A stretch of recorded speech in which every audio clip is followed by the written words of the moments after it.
பணம் இருக்கும் மனிதரிடம் மனம் இருப்பதில்லை, மனம் இருக்கும் மனிதரிடம் பணம் இருப்பதில்லை.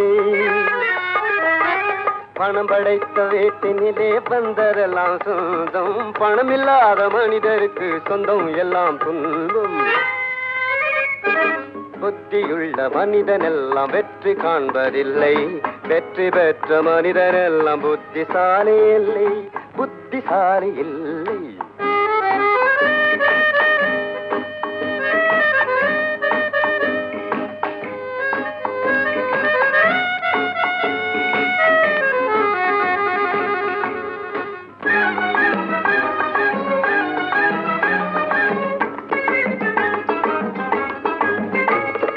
பருவம் வந்த அனைவருமே காதல் கொள்வதில்லை, காதல் கொண்ட அனைவருமே மனம் முடிப்பதில்லை. மனம்